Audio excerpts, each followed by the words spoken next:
안녕하십니까? 이렇게 부족한 사람을 귀한 자리에 불러주셔서 진심으로 감사드리고 기도한 마음으로 오늘 이 주말에 제가 늘 평상시에 부담을 갖고 있던 말씀을 여러분과 좀 나누려고 합니다. 오늘은 11시 일꾼이라는 제목을 갖고 제가 말씀을 나눌 것이고, 내일은 두 차례에 걸쳐서 마지막 시대의 사건이 어떻게 이루어지고 그 사건을 맞이하는 우리의 자세와 태도와 우리의 신앙이 어떠해야 하는지에 대해서 좀 나누려고 합니다. 그래서 이틀간에 걸쳐서 마지막 시대 예언 전체의 파노라마를 빨리빨리 좀 살펴보려고 합니다. 재난들이 옵니다. 재난이 오고 재림의 징조들이 나타납니다. 코로나 바이러스가 오고 경제가 몰락합니다. 일요일 휴업령에 대해서, 교황의 움직임에 대해서, 칠지항에 대해서 이 전체의 재림에 관련된 마지막 사건들이 지금 어디까지 와 있고 우리는 어떻게 준비해야 되는지에 대해서 좀 말씀을 나누려고 합니다. 이번 기회에 성령께서 우리에게 함께 해주셔서 우리의 마음속에 재림 신앙이 세워지는 기적이 일어나게 되길 제가 간절히 바랍니다. 우리는 라오디게아 교회에서 나와야 됩니다. 그 뜨뜻 미지근함에서 나오질 않으면 우리에겐 희망이 없습니다. 그래서 이 마지막 시대 예언으로 되어 있는 이 뜨뜻 미지근한 이 라오디게아 교회에서 우리가 어떻게 빠져나올 수 있는지, 그 문제를 좀 같이 나누려고 합니다. 성도 여러분, 우리 재림교인들이 마음속에 질문을 갖고 있는데 쉽게 던지지 못하는 질문이 있습니다. 왜냐하면 이 질문에 대한 대답이 없다고 생각하기 때문이죠. 그 질문은 뭐냐면은, 예수 그리스도의 재림이 왜 이렇게 지체되고 있습니까? 우리 할아버지도 재림을 기다렸고 우리 어머니 아버지도 재림을 기다리다가 가셨는데 아직도 그리스도의 재림이 없습니다. 왜 아직 오지 않으십니까? 하는 질문입니다. 재림교회는 지난 150년 동안 그리스도의 재림을 기다려왔습니다. 그런데 주께서 오지 않으셨습니다. 사람들이 지쳐가고 있습니다. 재림을 잊어버리고 있는 것입니다. 무엇이 문제일까요? 예수께서 왜 오지 않으실까요? 지금 이 시대에 하나님께서 우리를 갖고 계신 소원과 기대는 무엇입니까? 우리는 지금 무엇을 바라보면서 신앙해야 될까요? 이 중요한 질문에 대한 답을 이번 주말에 나누려고 하는 것입니다. 만약 우리가 이 질문에 대한 답을 가질 수 있다면 우리 신앙에 놀라운 혁명이 일어날 것입니다. 우리에게 필요한 것은 지금 개선이 아닙니다. 혁명이 필요한 것입니다. 너무나 우리는 하나님의 말씀 그 자체에서 멀리 떨어져 버렸습니다. 성령의 역사가 무엇인지 우리는 잊어버렸습니다. 그래서 우리는 신앙의 본질로 들어가야 한다는 것입니다. 오늘 우리는 마태복음 20장에 나오는 포도원 지기와 일꾼 이야기를 좀 살펴보려고 합니다. 이 이야기는 1차적으로 하나님의 구원과 은혜에 대한 말씀입니다.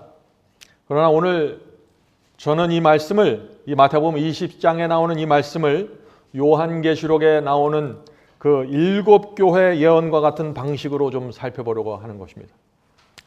7교회 예언이 무엇인가요? 그리스도의 초림부터 재림까지 7개, 기독교 전체의 역사를 7개의 기간으로 나눠서 예언하고 있죠. 그와 마찬가지 패턴으로 마태복음 20장에 나오는 이 포도원지기와 일꾼 이야기를 5개의 시대로 나누어서 좀 살펴보려고 하는 것입니다. 오늘 여러분은 마태복음 20장을 펼쳐놓고 거기서만 계속 있으면 됩니다. 이 포도원 지기와 일꾼 이야기를 통해서 하나님께서 각 시대마다 복음 사역을 마치기 위해서 일꾼들을 포도원으로 부르시는데 어떤 종들을 부르시는지, 그들이 그 시대에 들어가서 무슨 일을 하게 되는지 살펴보려고 하는 것입니다. 이것을 살펴보면 지금 이 시대에 하나님께서 무슨 일을 하고 계시고 어떤 종들을 부르시는지 우리가 알 수 있는 것입니다. 자, 마태복음 20장 예수님의 비유를 보면은요, 이 예수께서, 하나님께서 총 5번에 걸쳐서, 몇 번이요? 5번입니다. 5번에 걸쳐서 당신의 종들을 포도원에 불러들이십니다. 가장 먼저 이른 아침에 불러들으시고, 3시에 불러들이시고, 6시에 불러들이시고, 9시에 불러들이시고, 마지막 11시, 마지막 일꾼으로 11시에 불러들이시는 것입니다. 자, 이제 그러면 살펴보도록 하죠. 하나님께서 이른 아침에 가장 먼저 일꾼들을 불러서 포도원에 일을 시키는데 한 데나리온을 약속하십니다. 자, 그 말씀을 읽겠습니다. 마태복음 20장 1절부터 2절입니다. 마태복음 20장 1절부터 2절. 천국은 마치 품꾼을 얻어 포도원에 들여보내려고 이른 아침에 나간 집주인과 같으니. 자, 집주인이 지금 이른 아침에 나가서 포도원의 일꾼을 찾는 것입니다. 저가 한 데나리온씩 품꾼들과 약속하여 포도원에 들여보내고. 자, 이 포도원지기가 나가서 불러들인 이른 아침에 가장 먼저 불러들인 이 일꾼들이 누구일까요? 복음 사역을 위해서 가장 먼저 불러들인 이 포도원의 일꾼들 누구입니까? 실물교훈 400페이지 보겠습니다. 실물교훈 400페이지에는 유대인이 먼저 주님의 포도원의 부름을 받았으나, 분명하죠? 유대인들이 가장 먼저 포도원의 부름을 받았다는 것입니다. 이 때문에 저희는 교만하고 스스로 의롭다고 하는 자가 되었다. 하나님께서 이른 아침에 나가셔서 유대인들을 부르셔서 복음을 보존하고 진리를 보존하고 복음을 전파하라고 했는데 문제가 생겼습니다. 어떤 문제가 생겼나요? 유대인들이 진리를 받았는데 교만하고 스스로 의롭다는 정신에 빠져서 게으름에 빠져서 진리를 보존하고 복음을 전하라는 그 이른 아침에 부른 일꾼들에게 준 사명을 잃어버리고 만 것입니다. 자기만 구원받으려고 애쓰다가 그냥 율법주의에 빠져갖고 멸망당해 버린 것입니다. 그것이 유대인들의 역사입니다. 성경 역사에 이른 아침에 수많은 유대인들이, 이스라엘 사람들이 부름을 받았지만은 아주 적은 사람들만이 하나님의 뜻을 분별하고 충성스럽게 살았던 종이 되었습니다. 나머지는 자신이 왜 이른 아침에 가장 먼저 부름을 받았는지, 왜 구약 성경을 기록한 민족이 되었는지 그 이유와 목적을 알지 못한 채 살다가 사라진 것입니다. 각 시대마다 이 슬픈 역사가 계속해서 반복이 되는 것입니다. 두려운 사실은 우리도 지금 포도원의 부름을 받고 있다는 것입니다. 그래서 오늘 제가 이 포도원지기와 일꾼 이야기를 살펴보는 것이죠. 자, 다시 이른 아침에 부르심을 받은 유대인들이 사명을 다하지 못했습니다. 그래서 포도원지기가 다시 장터에 나가서 일꾼들을 부르시는 것입니다. 자, 그 일꾼들이 몇 시의 일꾼인가요? 이들이 바로 3시 일꾼입니다. 자, 3시 일꾼에 대한 말씀을 보죠. 마태복음 20장 3절입니다. 마태복음 20장 3절. 또 제3시에 나가보니 장터에 놀고 있는 사람들이 또 있는지라. 자, 3시에 나갔습니다. 이 3시가 오늘날의 시간으로 몇 시인가요? 예, 9시입니다. 6시간, 유대 시간에 6시간을 더하면 오늘날의 시간이죠. 그러니까 아침 9시가 되는 것입니다. 자, 구약 시대가 끝나면서 이제 9시가, 하루를 시작하는 9시가 되었습니다. 이때 두 번째 종들이 포도원에 들어오는 것입니다. 그렇다면 이들이 누구일까요? 이들은 예수님의 12 제자와 초대교회입니다. 구약 시대에 이어서 복음을 받은 이들이 바로 두 번째 일꾼으로 포도원에 들어오는 것입니다. 자, 아침 9시는 하루 일을 본격적으로 시작하는 시간이죠. 신약 시대의 시작을 뜻하는 것입니다. 자, 3시가 되자 예수께서 이 땅에 오신 것입니다. 그리고 장터에 놀고 있는 사람들을 불렀다고 했습니다. 매 시대마다 장터에 놀고 있는 사람들이 부름을 받는 것입니다. 이 장터에 놀고 있는 이 사람들이 누구일까요? 그렇다면 평범한 사람들이라는 것입니다. 장터에 있는데 아무도 불러주질 않는 것입니다. 그런데 포도원지기가 그들을 불러주시는 것입니다. 장터에 놀고 있다는 것은 이 세상에서 특별한 일을 하지 못하는 것입니다. 이 세상에서 인기 있는 사람들이 부름을 받지 못하는 것입니다. 12 제자들 가운데 누가 인기가 있었나요? 누가 유명했나요? 아주 평범한 사람들을 예수께서 부르신 것입니다. 다락방에서 오순절 성령을 받은 120명이 어떤 사람들이었을까요? 장터에서 놀고 있던 사람들입니다. 평범한 사람들입니다. 성도 여러분, 왜 이렇게 장터에서 놀고 있는 사람들이 매 시대마다 부름을 받을까요? 왜 평범한 사람들이 부르심을 받을까요? 왜냐하면 이 장터에서 포도원까지 가는 그 길이 좁은 길입니다. 아무도 그 길을 가려고 하지 않는 것입니다. 그래서 인정받기 원하는 사람들, 세상에 애착심이 있는 사람들, 말씀에 대한 충성과 사모가 없는 사람들, 이런 사람들은 그 길을 가기에는 너무나 좁은 길입니다. 나사렛 예수가 이 땅에 왔는데 그 나사렛 예수를 구주로 인정하려면 유대 교회로부터 배척받고 그 사회에서 매장당하는 것입니다. 그래서 아무도 예수께 가지 못하는 것입니다. 예수님의 말씀을 듣고 은혜를 받으면서 예수를 따라가지 못하는 것이죠. 이것이 매 시대마다 반복되었던 역사라는 것이죠. 12 제자들 평범한 사람들이었죠. 어부였고 세리였습니다. 자, 이제 중요한 질문을 제가 좀 생각해 봅니다. 하나님께서 이 5번에 걸쳐서 일꾼들을 포도원으로 부르시는데 이 5번의 일꾼들 중 그들이 전파한 복음 중 가장 순결한 복음이 몇 시의 일꾼들이 가지고 있었을까요? 몇 시의 일꾼들이? 3시의 일꾼입니다.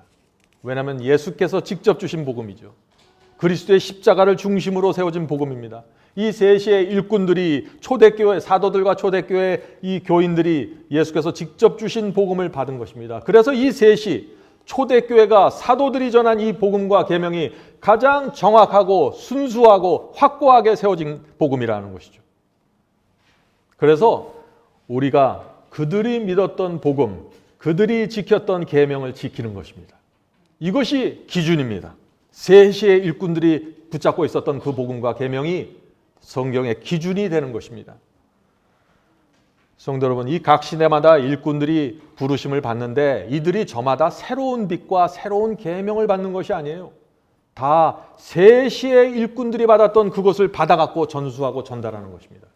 그들이 바로 남은 물입니다. 3시에 전해준 원래의 진리, 원래의 복음, 원래의 계명을 보존하고 전파하는 것이 각 시대마다 하나님께서 부르셨던 남은 물이고 그들이 포도원의 종들이 되었습니다. 성도 여러분, 이런 면에 있어서 저와 여러분은 얼마나 감사해야 할까요? 마지막 시대 여자의 남은 무리로 부르심을 받은 저희들의 특권이라는 것은 말할 수 없는 것입니다. 우리는 이렇게 게으름과 이기심 속에서 무너질 수 없는 사람들입니다. 우리는 이 라오디게아 교회의 이 형편 가운데 반드시 일어서야 하는 것입니다.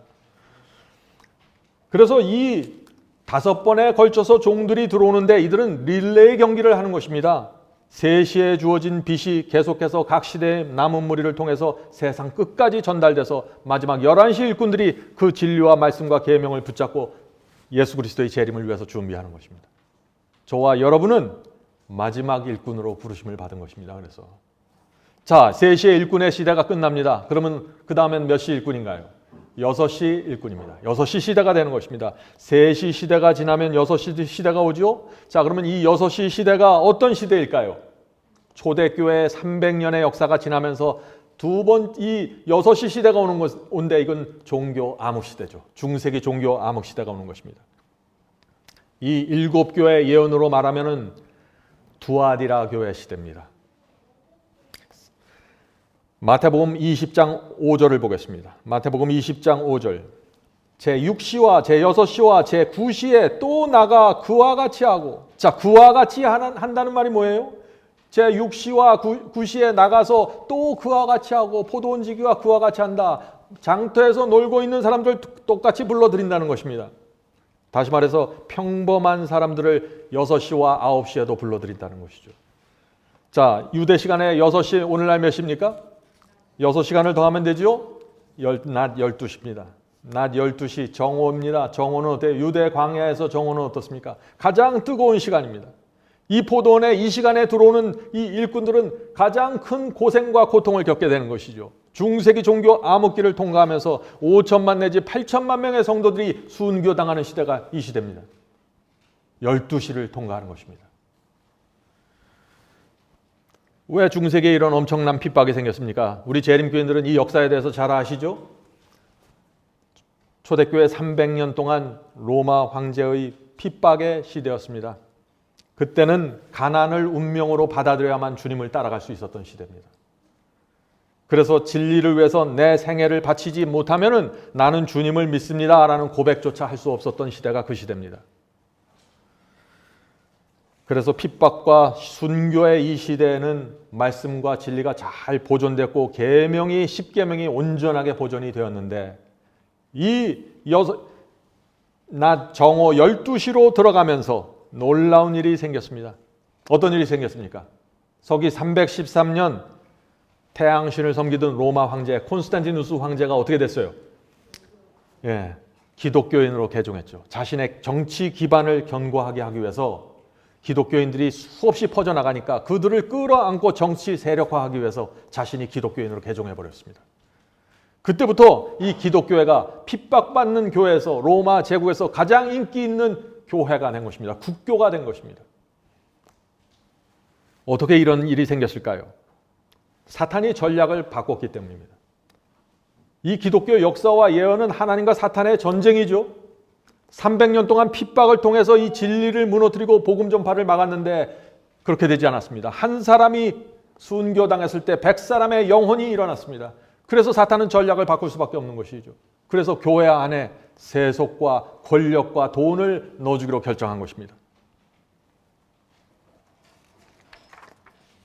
그래서 이 기독교회가 로마의 국교로 되면서 엄청난 돈과 명예가 인기가 쏟아져 들어오고 로마 황제가 개종하고 그에 따라서 그동안 이 로마 교회를 바치고 있던 태양신 교도들이 황제를 따라서 기독교 안으로 물밀듯이 밀려들어오게 됐습니다.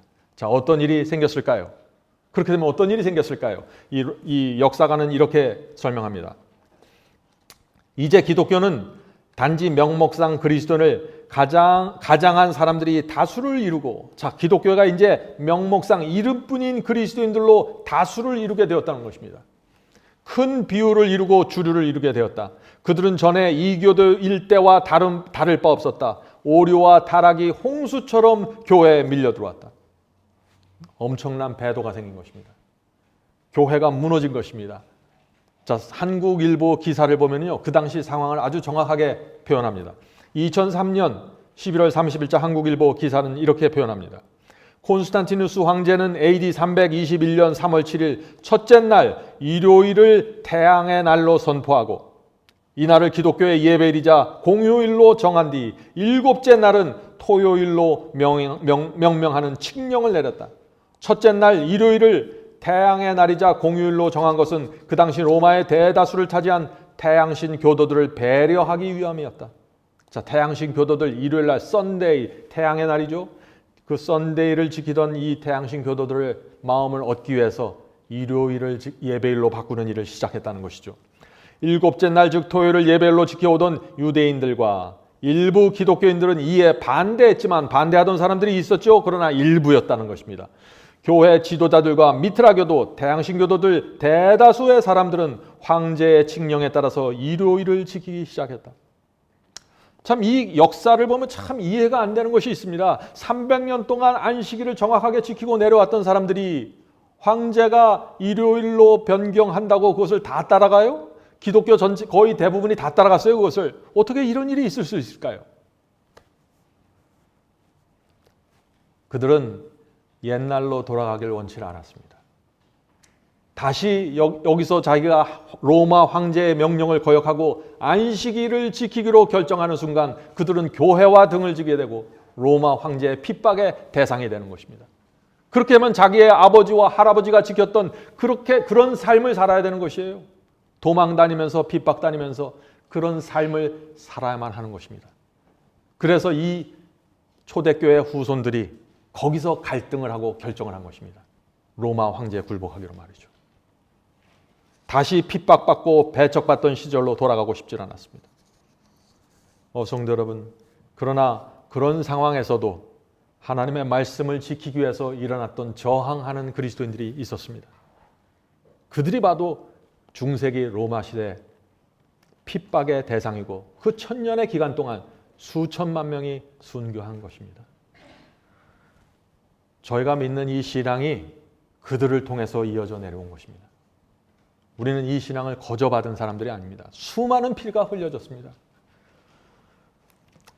그래서 그들이 그 초대교회가 전해준 원래의 복음과 원래의 계명을 지키기로 결정했던 그들이 여섯이 일꾼인 것입니다.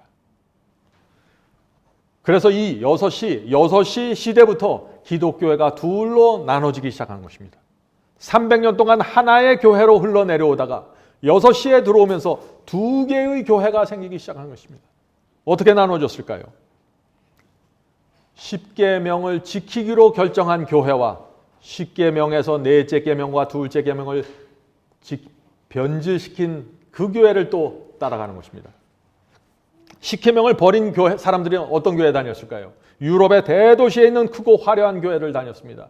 사람들은 그것을 하나님의 교회라고 불렀어요. 그 당시에 교파는 하나밖에 없었으니까요. 그들은 그런데 6시 일꾼이 아니었습니다. 원래의 복음과 원래의 진리, 3시의 일꾼들이 전해준 그 말씀을 붙잡고 있었던 사람들은 핍박을 피해서 알프스산 깊은 곳에 들어가서 그들은 광야교회를 세운 것입니다. 그것이 요한계시록 12장에 나오는 광야교회입니다. 1260년의 역사죠. 그들은 밤에 집과 고향을 떠나야 했고 재산을 포기해야 했습니다. 좁은 길을 걸어야 했습니다. 그 길을 걸어야만 그 시대는 포도원 안에 들어갈 수 있었어요.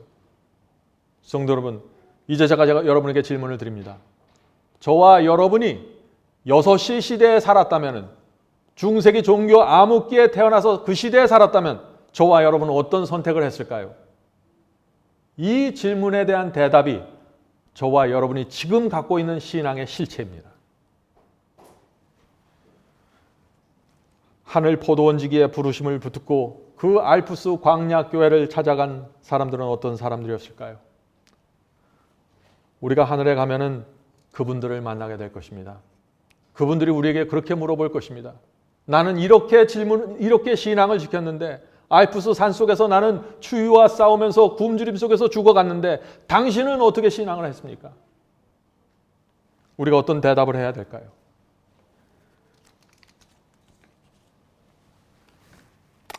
흥미있는 사실은요, 예수께서 이 마태복음 20장에서 포도원지기의 말씀을 하시면서 이 6시와 9시를 함께 묶어서 말씀하셨다는 것입니다.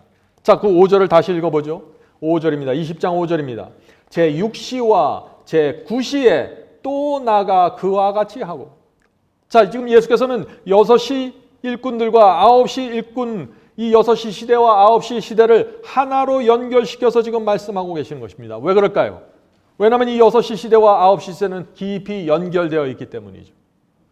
6시 일꾼들은 중세기 종교 암흑시대의 일꾼인데, 이 암흑기가 끝날 무렵에 포도원에 들어오는 이 9시 일꾼들이 있는 것입니다. 근데 이 9시 일꾼들은 어떤 일꾼들일까요?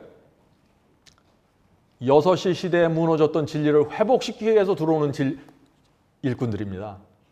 자, 그렇다면 이 9시 일꾼들이 누구일까요? 9시 일꾼은 오늘날의 시간으로 몇 시죠?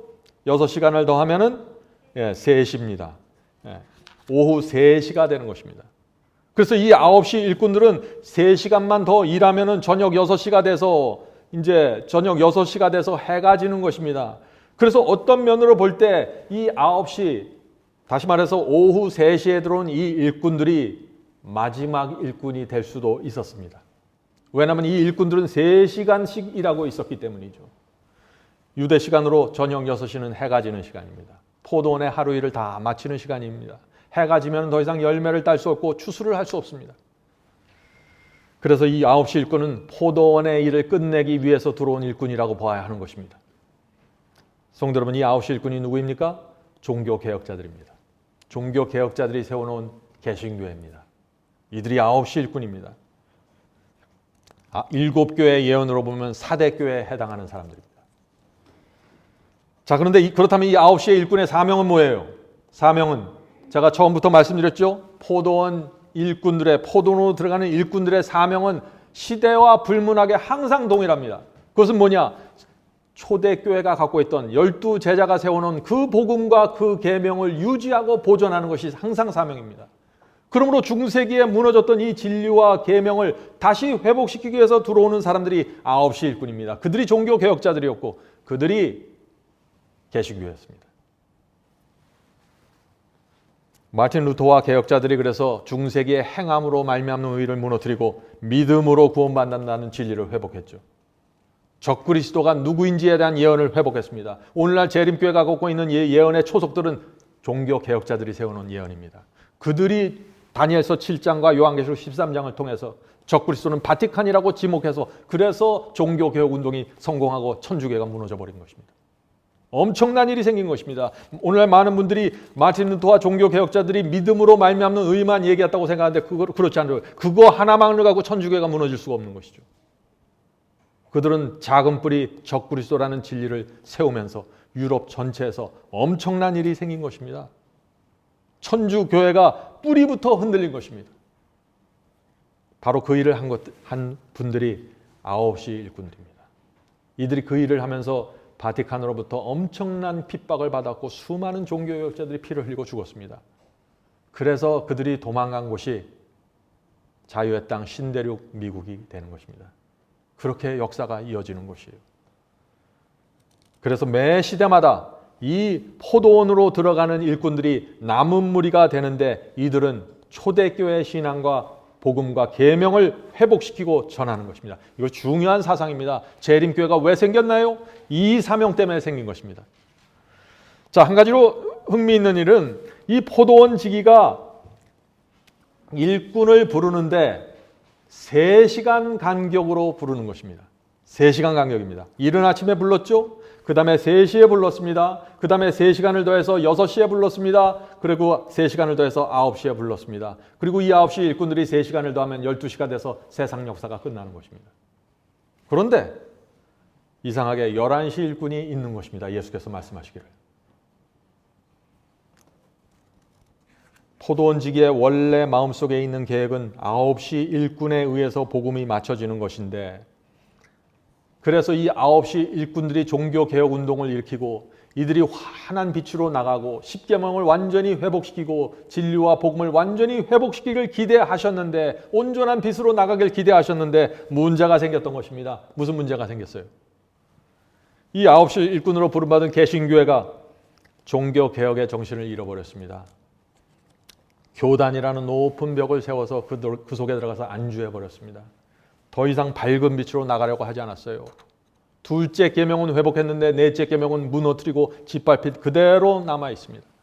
서로 자기가 정통이라고 주장하면서 적은 교회들을 이단이라고 무시하고 짓밟기 시작했습니다. 이런 와중에 이 개신교회 종교개혁운동에 세워진 이 개신교 신앙이 수많은 교파로 나눠져 버렸습니다. 10,000개 이상의 분파가 생겨버렸습니다. 하나의 첫 300년 동안 하나의 교파, 하나의 교회로, 하나의 묶음으로 내려오던 진리가 수천 개의 교파로 나눠져 흩어져 버린 것입니다. 하나님께서 이것을 하나로 다시 묶으셔야 되는 것입니다. 초대교회 신앙과 복음과 진리로 다시 하나로 묶으시는 일이 반드시 필요한 것입니다. 그 일을 하는 분들이 누구예요? 11시 일꾼인 것입니다.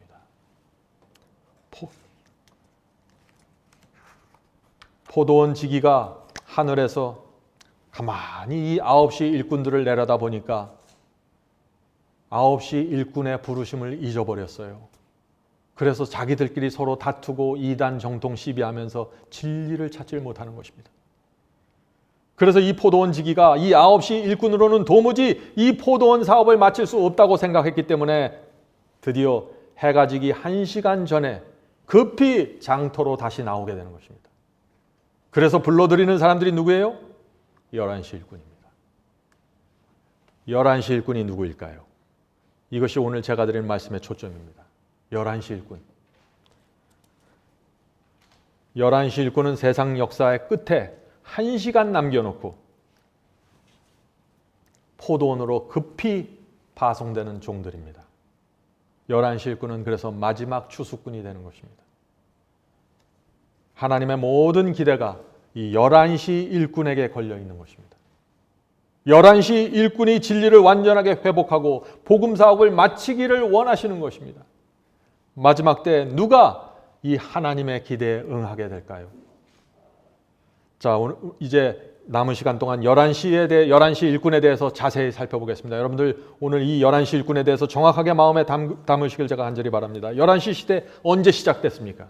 종교개혁의 운동이 시작되면서 개신교의 분파들이 생기고 세속화되고 그냥 하나의 교파로 남아있게 되면서 라오디게아 교회가 생기면서 이 라오디게아 교회 시대부터 11시가 시작되는 것입니다. 심판의 시대가 시작되는 것이죠. 그래서 11시 시대가 시작되면서 요한계시록과 다니엘이 펼쳐지면서 진리가 하나로 모여지고 십계명이 완전히 회복되는 일들이 생기는 것입니다. 11시 일꾼들이 나타나야 이 일이 가능한 것이에요. 시청자 여러분, 이미 150년 전에 11시 시대가 시작됐습니다. 이제 중요한 질문을 드립니다. 이 질문은 여러분이 대답하셔야 돼요. 11시 일꾼은 누구일까요? 누가 하나님의 포도원에 들어가는 마지막 일꾼이 될까요? 기독교 수많은 교파들이 있지만은 어떤 교회, 어떤 교파도 우리가 11시 일꾼의 사명을 다하겠습니다라고 주장하는 교회는 없어요. 아무도 우리가 중세기의 복음과 계명을 회복시키는 마지막 일꾼이 되기를 원합니다라고 주장하는 사람들이 없는 것입니다. 이런 주장을 하는 유일한 교파가 하나가 있는데 그것이 제7일 안식일 예수 재림교회입니다. 이 재림교회는 처음 시작할 때부터 저희가 11시 일꾼이 되겠습니다. 저희가 여자의 마지막 남은 무리가 되겠습니다. 저희가 계명을 지키는 자들이 되겠습니다. 그러고 선포한 교회예요. 그것이 재림교회가 지난 150년 동안 가져왔던 믿음입니다. 그래서 1886년에 기록된 복음사역자 284페이지에 이런 말씀이 있는 것이에요. 우리의 조상들은, 재림교회의 조상들은 서슴없이 11시라는 표현을 씁니다. 그 말씀을 읽겠습니다. 비록 11시일지라도 at this 11th hour, 11시, 11번째 시간일지라도 하나님의 사업을 하는 면에 있어서 특별한 준비가 이루어져야 한다. 모든 합회에서는 훈련하고 교육시키는 면에 있어서 잘 조직되어야 한다.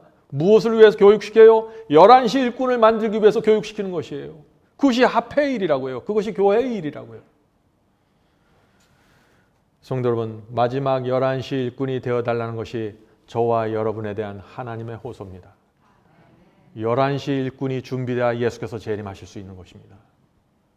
예수께서 왜 재림이 안 되나요? 11시 일꾼이 없다는 것이에요.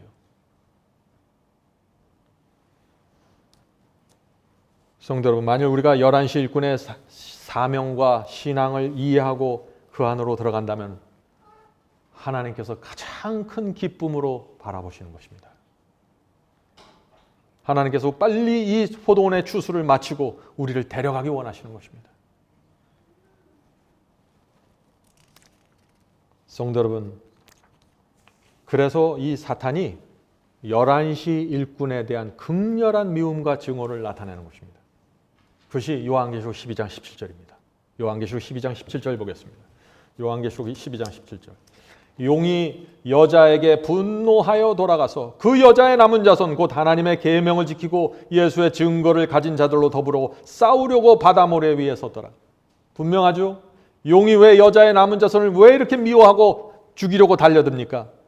이 여자의 남은 자손에게 하나님께서 11시 일꾼이라는 사명을 주시고 포도원에 불러들이신 것입니다. 요한계시록을 살펴보세요. 요한계시록 12장 이후에 나오는 모든 하나님의 백성들은 계명을 지키는 자들이고 11시 일꾼의 사명을 가진 자들로 나타나는 것입니다. 용이 여자의 남은 자손을 미워하고 싸운다는 것이 뭔가요? 11시 일꾼의 사명과 이들의 사명을 깨닫고 나타나려고 하면은 이 용이 나타나지 못하게 막는다는 것이에요. 계명을 지키는 신앙과 초대교회의 신앙을 회복하고서 마지막 추수꾼이 되겠다고 나오는 종들이 있으면은 이 용이 가만히 내버려 두지를 않는다는 것이에요. 이런 정신이 없는 사람들은 아무리 생겨도 상관없는 것이에요. 9시 일꾼의 정신, 3시의 일꾼 정신, 6시 일꾼의 정신 아무 소용이 없는 것입니다. 마지막 시대는 11시 일꾼의 정신과 태도와 신앙을 갖고 딱 나타나 줘야만 하나님께서 그들을 붙잡고 마지막 역사를 끝내는 것이에요. 오늘 많은 사람들이 11시 시대에 살고 있지만 9시 시대의 종들과 같은 정신을 갖고 살고 있어요. 하나의 교파와 교회를 생각하면서 살고 있는 거예요. 그것이 아닙니다. 저와 여러분은 11시에 포도원에 들어온 사람들입니다. 이거를 놓쳐버리면은 여러분의 이 생에서 여러분이 무엇을 이루든지 다 허망한 것입니다. 지난 기독교 역사 가운데 이른 아침에 들어온 종들, 3시의 종들, 6시의 종들, 9시의 종들 수많은 사람들이 포도원 부름을 받고 포도원에 어떤 면에서 들어왔어요. 그런데 자신들이 왜 들어왔는지 모르는 것이에요. 하나님께서 이 시대에 나를 왜 불렀는지 모르는 것이에요. 그래서 포도원 안에서 엉뚱한 일을 하다가 그냥 생애를 마치고 끝나는 것입니다. 11시에도 그런 일이 반복될 수 있다는 것입니다. 우리가 어떻게 살아야 할까요? 사탄이 이 11시 일꾼을 제거하기만 한다면 지구는 사탄의 것입니다. 여자의 남은 자손이 단 한 명이라도 남지 않도록 죽이기 위해서 박멸할 텐데 그것이 뭐예요? 그것이 바로 짐승의 표 환란입니다. 단 한 사람도 남기지 않는 것입니다. 노아 시대에 노아 가족 한 가족만 없앴으면 지구는 사탄의 것이었습니다. 노아의 한 가족이 충성스럽게 하나님 곁에 서 있었을 때 지구는 하나님의 편에 남아있을 수 있었던 것입니다. 여기에도 내 남은 무리가 있지 않니? 이 세상의 대부분의 사람들이 사탄 네 편에 섰지만은 여기에 노아 한 가족이 있지 않니? 이들은 여전히 나에게 충성하지 않냐? 마지막 때도 마찬가지입니다. 수많은 사람들이 배도하고 세속화되고 정신없이 사는데 이 11시 일꾼들은 여기 적은 소수의 무리가 여기 있지 않니? 지구 대부분의 사람들이 너를 따라가고 있지만 이 11시 일꾼만큼은 나를 충성하고 있지 않니? 하나님의 말씀에 순종하면서 사탄아, 하나님의 말씀에 순종하는 것은 가능하다. 계명에 순종하는 것은 가능하다. 이들이 그 사실을 입증하고 있지 않냐? 성도 여러분, 11시 일꾼입니다. 사탄이 이 11시 일꾼을 제거하지 못하면 하나님과 사탄의 전쟁에서 패배하는 것입니다. 자, 그래서 마지막 때 환란이 오게 되는 것입니다. 짐승의 표 환란입니다. 일요일 효험령입니다. 일요일 효험령이 무엇입니까? 11시 일꾼을 제거하기 위한 환란입니다. 마지막 11시 일꾼들을 제거하기 위한 환란이 뭐예요? 짐승의 표 환란, 일요일 효험령입니다.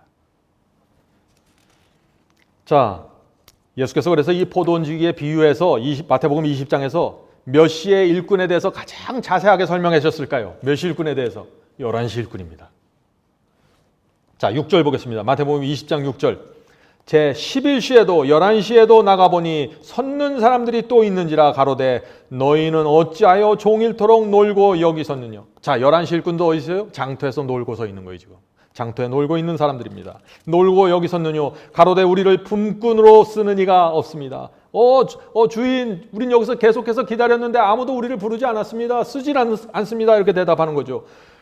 가로되 너희도 포도원에 들어가라 하니라. 저물매 포도원 주인이 청지에게 이르되 품꾼들을 불러 나중 온 자로부터 시작하여 먼저 온 자까지 삭슬 주라 하니 제 11시에 온 자들이 와서 한 데나리온씩 받거늘.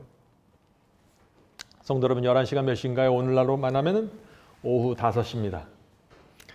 오후 5시, 이제 6시에 해가 지는 거죠. 1시간 남은 것입니다. 11시 일꾼들은 1시간 남겨놓고 포도원에 들어가서 잘 익은 열매들을 골라서 박스에 놓고 인을 쳐서 해가 저물기 전에 추수 사업을 마치는 종들입니다. 마지막 일꾼입니다. 성도 여러분, 우리는 하나님께서 이 포도원의 복음 사업을 어떻게 마치는지 정확하게 알아야 됩니다. 하나님께서 3시의 일꾼으로 신약시대를 시작했습니다. 3시 일꾼에게 오순절 성령을 주어서 복음을 땅 끝까지 전파하는 일을 시작했습니다. 복음의 씨앗을 온 땅에 뿌려놓았습니다. 이 3시의 일꾼들에게 오순절 성령을 주셔서 방언으로 복음을 전했고 안진뱅이를 일으켰고 죽은 자를 살렸어요. 예수께서 이 땅에서 행하셨던 거의 모든 능력들을 이 3시의 일꾼들이 행했습니다. 오순절 성령을 받고 말이죠. 이른비 성령입니다. 하늘의 능력이 그들과 함께했고 복음이 전파되었습니다. 순식간에. 그렇게 시작된 복음이 6시, 9시를 걸쳐서 마지막 11시 일꾼에게 전달되면서 여기서 맞춰지는 것입니다. 자, 그렇다면 3시의 일꾼들, 복음을 씨를 뿌린 3시의 일꾼에게 오순절 성령, 이른비 성령이 내렸습니다. 마지막 11시 일꾼에게 뭐가 주어질까요?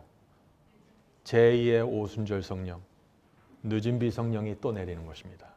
성령으로 복음의 사역이 시작됐고 성령의 능력으로 맞춰지는 것입니다. 11시의 일꾼들이 뭐예요? 이들의 위대한 사명과 준비가 뭡니까? 늦은 비를 위해서 그릇을 준비하는 것입니다. 여러분의 마음을 비우셔야 됩니다. 마음속에 있는 쓰레기들, 세속들 다 버리시고 이제 정결한 마음으로 늦은 비를 위해서 준비하셔야 됩니다. 이것이 하나님께서 여러분을 11시의 포도원으로 부르신 유일한 이유입니다. 이 성령을 받지 못하면 아무것도 아닙니다. 12 제자와 초대교회가 오순절 성령이 내렸고 마지막 11시 일꾼에게 두 번째 오순절 성령이 내리게 됩니다. 그래서 재림교회는 처음 시작할 때부터 늦은 비 성령을 말한 것입니다. 이 교회가 늦은 비를 위해서 준비되어야 한다고 시작한 것이에요. 여러분들은 왜 재림교회에 들어왔나요? 늦은 비를 위해서 준비되기 위해서 들어오신 것입니다. 마지막 11시 일꾼으로 준비되기 위해서 말이죠. 이 초점을 잃어버리는 순간 여러분은 포도원에 들어온 이유와 목적을 잊어버리게 되는 것입니다. 성도 여러분, 인자의 때는 노아의 때와 같다고 했죠. 노아 시대 한 번도 비를 본 적이 없습니다. 노아가 비가 올 것이라고 120년 동안 외쳤습니다. 아무도 그 엄청난 비가 올 것을 실감하지 못했습니다. 그러나 비는 내렸고 심판은 이루어졌습니다. 150년 동안 늦은 비가 올 것이라고 재림교회는 외쳤습니다. 오질 않았습니다. 그래서 사람들이 다 지쳤습니다. 늦은 비 잊어버렸어요. 그런데 늦은 비는 옵니다. 왜? 늦은 비가 안 오면 예수께서 못 오십니다. 11시 일꾼들이 그것을 준비해야만 예수께서 오실 수 있는 것입니다. 하나님께서 이 늦은 비를 받을 11시 일꾼들을 반드시 준비시킬 것입니다. 이것을 믿음으로 믿고 여러분들이 그런 신앙과 삶을 살아야 되는 것입니다. 그래야 길을 잃어버리지 않습니다. 이 어렵고 고달픈 세상에서 고생을 고생이라고 생각하지 않고 나그네처럼 통과하는 신앙의 비결이 바로 여기 있는 것입니다. 자, 이제 마태복음 20장 8절에 있는 11시 일꾼에 대한 말씀을 계속해서 읽어보죠. 마태복음 20장 8절 말씀입니다. 저물매 포도원 주인이 청지기에 이르되 품꾼들을 볼로. 자, 이제 보상을 하는 것입니다. 추수가 끝났어요. 이제 상급을 주는 것입니다. 나중 온 자가 누구예요? 가장 늦게 온 자, 11시 일꾼이죠. 나중 온 자 11시 일꾼으로부터 시작해서 먼저 온 자께 삭술 주라 하니. 자, 여기 이상한 장면이 나옵니다. 11시 포도원 지기가 삭술 주는데 누구 먼저 줘요? 11시 일꾼부터 먼저 주는 거예요. 이른 아침부터 들어온 유대인들에게 주지 않고 먼저 11시 일꾼들에게 먼저 주는 거예요. 왜 그럴까요? 3시 일꾼도 6시 일꾼도 있는데 11시 일꾼에게 먼저 준다. 왜냐하면 그들이 이 지구 역사의 가장 중요한 순간에 마지막 마무리를 한 사람들이기 때문입니다. 가장 지구가 타락하고 가장 세속화되고 가장 진리가 무너져 있는 이 시대에 자기가 원하기만 하면 세상에서 재밌게 살 수 있는 이 시대에 그거 다 포기하고 11시 일꾼의 사명을 받고 그대로 살았던 사람들이에요. 그래서 이들에게 마지막 상을 먼저 주시는 것입니다. 11시 일꾼들은 포도원에 가장 늦게 들어왔고 가장 짧은 시간 동안 일했지만 추수를 마쳐야 한다는 특별한 마음과 정신을 갖고 있는 사람들입니다. 그래서 교회증언 9권 74페이지에 이런 말씀이 있는 것입니다. 교회증언 9권 74페이지. 단순한 믿음과 사랑으로 하나님을 위하여 일한 자들에게 주어지는 은혜의 보상은 축복이 될 것이다. 하나님에 대한 봉사의 가치는 활동에 쓰여진 시간의 길이에서보다는 거기에 바쳐진 정신에 의해서 측정이 된다. 중요한 것이 뭐예요? 내가 얼마나 교회 오래 다녔냐가 아닙니다. 내가 얼마나 오래 교회 섬겼냐가 아니에요. 정신과 태도와 마음의 동기, 내가 마음의 중심으로 진짜 주님을 따랐는가 이것입니다. 11시 일꾼의 신앙과 정신은 특별합니다. 성도 여러분, 여러분은 어떤 정신을 갖고 있습니까? 11시 일꾼인가요? 오늘 저녁에 이 질문에 대한 대답을 개인적으로 하셔야 되는 것이에요. 오늘 많은 사람들이 일반 개신교회의 정신, 9시 일꾼의 정신을 갖고 이 11시 교회를 다니고 있습니다. 잘못된 것입니다. 마지막 11시 일꾼들의 교회는 11시의 정신으로 다녀야 되는 것입니다. 그래야 이 교회에 오신 목적과 만족이 생기는 것입니다. 보람이 있는 것입니다. 성도 여러분, 우리는 그래서 이 땅을 나그네처럼 살아야 합니다. 나그네는 이 땅에 영원히 살 것처럼 말뚝을 박는 사람들이 아니죠. 베드로전서 2장 11절 보겠습니다. 베드로전서 2장 11절. 어떤 사람들이 나그네인가? 베드로전서 2장 11절. 사랑하는 자들아, 거류민과 나그네 같은 너희를 권하노니 영혼을 거슬러 싸우는 육체의 정욕을 제어하라. 오늘 많은 그리스도인들이 육체에서 올라오는 이 정욕과 충동을 어떻게 내가 제어할 수 있습니까? 라고 말을 하죠. 어떻게 제어해요? 나그네가 되어야 된다는 것입니다. 사도 베드로는 나그네가. 저는 이 문제를 굉장히 오랫동안 제가 고생했어요.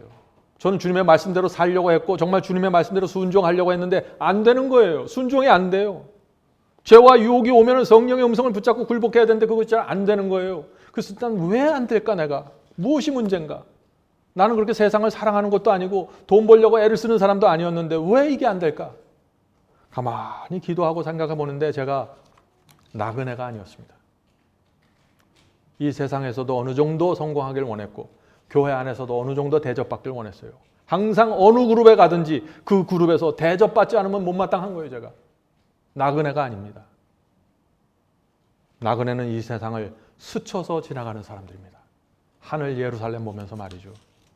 제가 그런 정신을 이해하고 배우게 되었을 때 제 영혼에 평안이 생겼고 만족이 생겼고 이 세상이 즐거웠습니다. 이 신앙이 감사하고 즐거웠어요. 그전에는 무거웠습니다.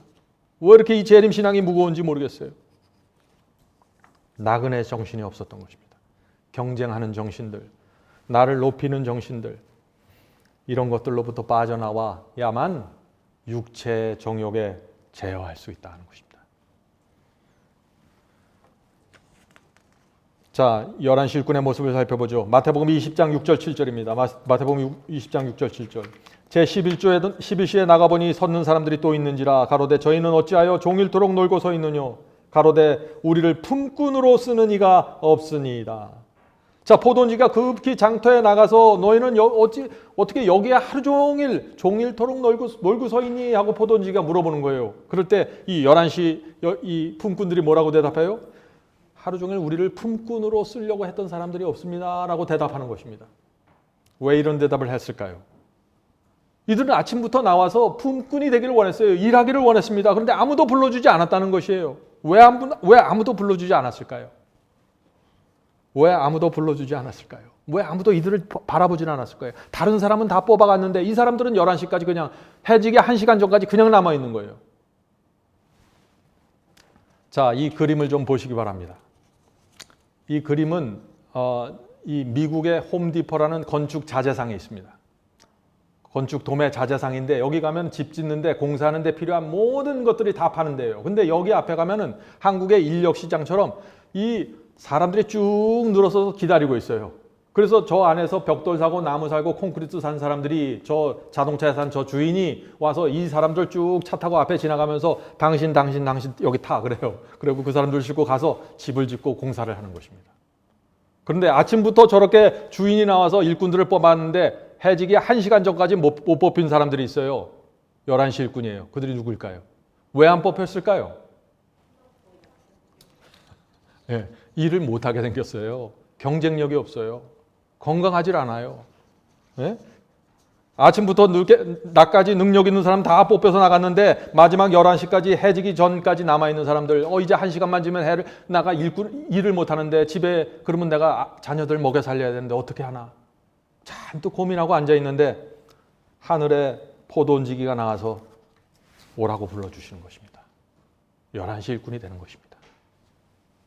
11시 일꾼이 누구예요? 찌꺼기예요. 경쟁력이 없는 사람들입니다. 건강하고 똑똑한 사람 다 불려나갔어요. 부족한 사람들만 남아있는 것입니다. 그런데 간절한 마음이 있어요. 그래서 아침부터 나와 있는 것이에요. 주의 포도원에 들어가고 싶은데 부르심을 받지 못하는 거예요.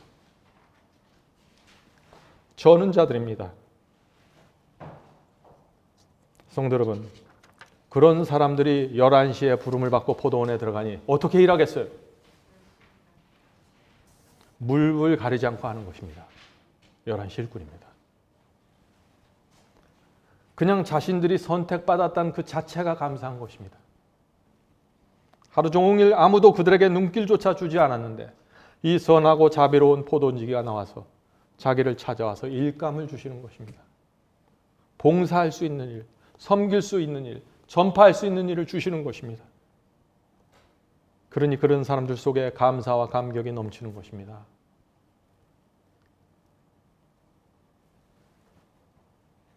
그런데 이 포도원지기가 나와서 일을 다 마치고 계산을 하는데 11시 일꾼부터 먼저 불러서 삭슬 주시는데 똑같이 한 데나리온씩 주는 것입니다. 가장 적은 시간을 일했는데 가장 마지막에 왔는데 똑같은 일 싹 보상을 주는 거예요. 똑같은 보상이 뭐예요? 부활이에요. 영원한 생명입니다. 먼저 주시는 거예요. 하나님의 마음이 그렇다는 것이에요. 성도 여러분, 이 11시 일꾼의 특징이 뭡니까?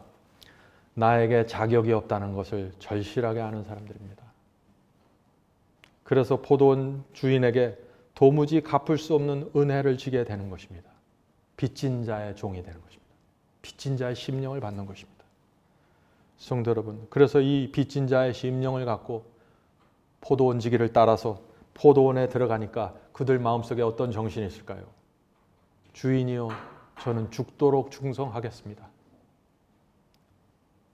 주인이 저를 어떻게 대하듯인 간에, 저를 축복하시든지 저에게 뭘 주든지 I don't care. 나는 그건 상관하지 않겠습니다. 주께서 주시는 대로 받으면서 일하겠습니다. 그거로 만족하겠습니다. 제가 지하실에 살든지 고층 아파트에 살든지 저는 감사하겠습니다. 주께서 제 인생을 이끄는 대로 따라가겠습니다. 이것이 영혼의 평안을 누리는 비결입니다. 성도 여러분, 오늘 제가 말씀을 마치면서 한 가지 말씀을 읽겠습니다. 실물교훈 397, 398페이지입니다. 11시 일꾼의 정신에 대해서 실물교훈은 이렇게 얘기합니다. 11시에 포도원에 들어온 자들은 저희가 일할 기회를 얻게 된 것에 대하여 감사하는 마음을 가졌다. 저희 마음은 그들을 일꾼으로 불러주신 주인에 대한 감사로 가득 차 있다. 성도 여러분, 이 11시 일꾼들은 자기 먼저 들어와서 먼저 일한 사람들이 자기보다 수천 배, 수백 배 많은 보상을 받더라도 전혀 불평이 없는 사람들입니다. 내가 이 교회에서 말단에 앉아있든지 내가 수석이든지 말단이든지 상관하지 않겠다는 것입니다. 주께서 기회를 주시면 그거로 만족하고 살아가겠다는 것입니다. 하나님께서 이 포도원 주기가 나를 고용한 이유는 내 능력 때문이 아니라 전적으로 하나님의 자비와 은혜 때문에 나를 불러주셨구나. 이 부족한 나를. 그래서 그들 마음속에 두 글자가 새겨지는데 그것은 감사와 충성입니다. 이것이 11시 일꾼의 랜드마크입니다.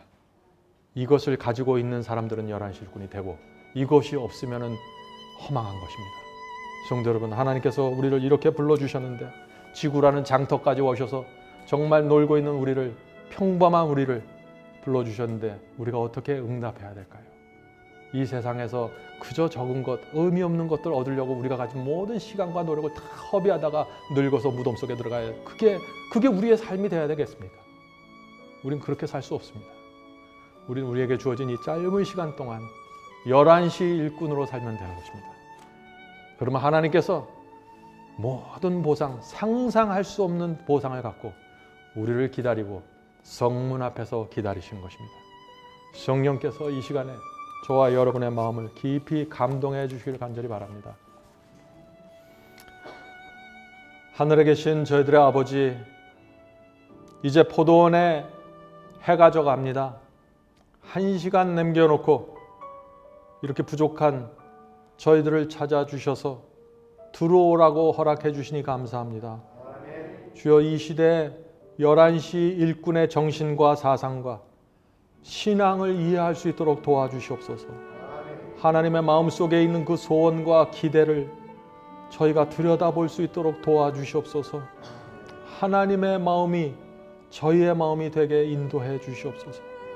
하늘에 계신 아버지, 150년 전부터 이 교회를 부르고 여기까지 왔습니다. 이제 저희 세대가 되었습니다. 이제 저희를 다시 불러주시는 주님의 은혜를 저희가 놓치지 않도록 도와주시옵소서. 저희의 남은 생애 동안 11시 일꾼으로 살길 원합니다. 주께서 인도해 주시옵소서. 저희가 부족하고 참 할 줄 아는 것이 없지만 주께서 알려주시면 주께서 알려주시는 대로 순종하고 따라가겠습니다. 주여, 저희를 성령으로 늘 인도해 주시고 저에게 새 마음을 주셔서 이 세상 멀리하고 나그네 길 걷게 인도해 주시옵소서. 예수님의 이름으로 간절하게 기도드립니다. 아멘.